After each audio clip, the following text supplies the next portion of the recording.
नमस्ते मेरे देशवासियों। तो आगे बढ़ते हैं आज के इवेंट्स और साइंटिफिक न्यूज़ की तरफ। आज के मतलब 13 अक्टूबर के साइंटिफिक न्यूज़ और स्पेशल इवेंट्स की तरफ सिर्फ हमारे चैनल पर, जिसका नाम है सुप्रभात। तो एक चार्मिंग मॉर्निंग से और एक चार्मिंग साइंटिफिक न्यूज़ से और एक चार्मिंग स्पेशल इवेंट से हम हमारी डे की और हमारे इवेंट्स की स्टार्टिंग करने जा रहे हैं। तो आगे बढ़ते हैं एक ऐसे ही अमेजिंग साइंटिफिक न्यूज़ की तरफ, जो कि है Since ancient times, humankind has sought to understand the gods inside us. Ancient Egyptians handled human organs as they removed them from impalping. Medical manuscripts found in an ancient Chinese tomb may be the earliest known autonomical writing about the human body. Thousands of years later, do we know how many organs are in human body? ये भी बहुत अनोखा question है कि हमारे body में कितने organs होते हैं। हमारे बॉडी में लगभग 78 ऑर्गन्स होते हैं। अगर टिथ ऐड करें तो 305 ऑर्गन्स।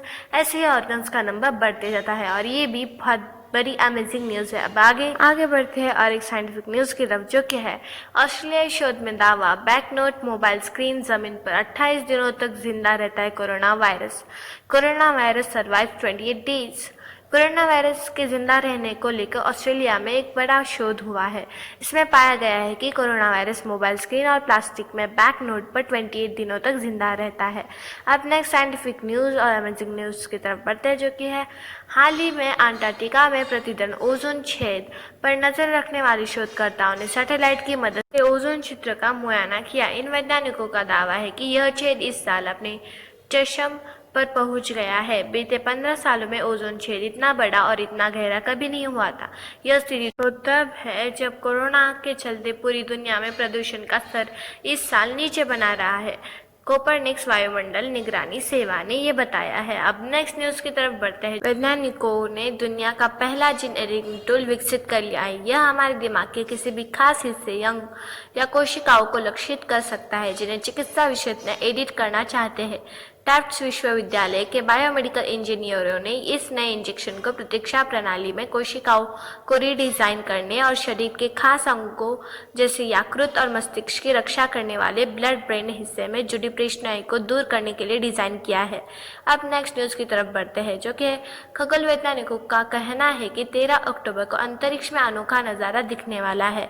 अगर आप इस नज़ारे को देखने में चूक जाते हैं तो फिर आपको साल 2035 तक का इंतजार करना पड़ेगा। वैज्ञानिकों के मुताबिक इस दिन मंगल ग्रह पृथ्वी के सबसे करीब होगा, जिससे आपको ये बहुत बड़ा दिखाई देने वाला है। नासा के मुताबिक 13 अक्टूबर को मंगल ग्रह कुछ समय के लिए पृथ्वी के बेहद करीब होगा, जिसकी वजह से मंगल बड़ा दिखाई देगा। नेक्स्ट साइंटिफिक न्यूज़, जो कि है न्यू दिल्ली की मतलब भारत की।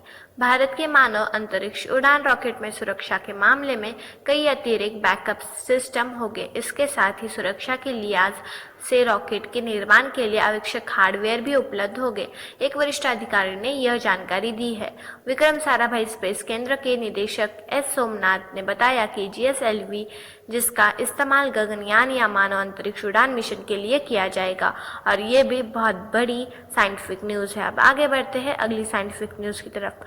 पृथ्वी के बाहर जीवन और उसके संकेतों की तलाश के लिए वैज्ञानिक बहुत प्रकार से कोशिश कर रहे हैं।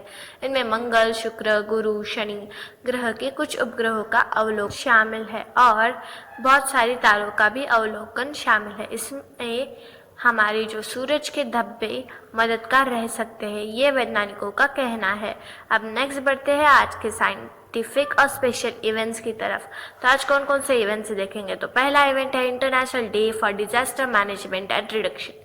आप सबको पता है कि जो नेचुरल डिजास्टर जो प्रकृति से नेचुरली आते हैं, उन्हें नेचुरल डिजास्टर बोला जाता है, और उनके रिडक्शन के लिए और उनके वजह से जो हानि होती है को प्रोटेक्ट करने के लिए और उसको रिड्यूस करने के लिए ये डे बनाया जाता है, जिसका नाम है international day for disaster management and reduction.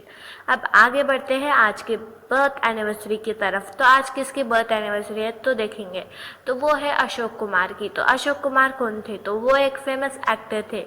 उन्हें बहुत सारे फिल्मी अवार्ड्स भी मिले, जैसे कि साहित्य अकादमी अवार्ड, दादा साहेब फाल्के अवार्ड और बहुत सारे अवार्ड्स। उन्हें हॉनर्स भी मिले, जैसे कि पद्म भूषण अवार्ड, जो कि सेकंड सिविलियन अवार्ड है, और उनकी भी लाइफ पूरी डेडिकेटेड थी।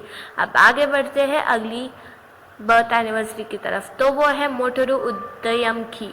तो वो कौन थी? तो वो एक इंडियन पॉलिटिशियन और वुमेन राइट्स एक्टिविस्ट थी और वो जनरल सेक्रेटरी भी थी आंध्र प्रदेश महिला संगम की, वो भी 18 इयर्स के लिए। अब वो एक हॉनरी प्रेसिडेंट थी और एक वाइस प्रेसिडेंट थी all India democratic women's association की।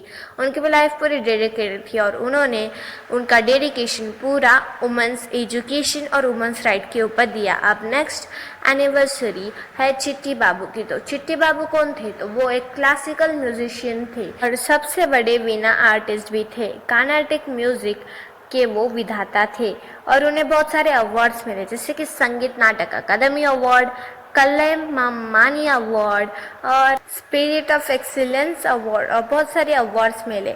उनकी भी लाइफ पूरी डेडिकेटेड थी। अब लास्ट में मैं इतना कहना चाहूँगी कि like share and subscribe to my channel. अगर इसका बर्थडे होगा तो प्लीज़ कमेंट बॉक्स में लिख दीजिए, हम हमारे चैनल पर विश करेंगे।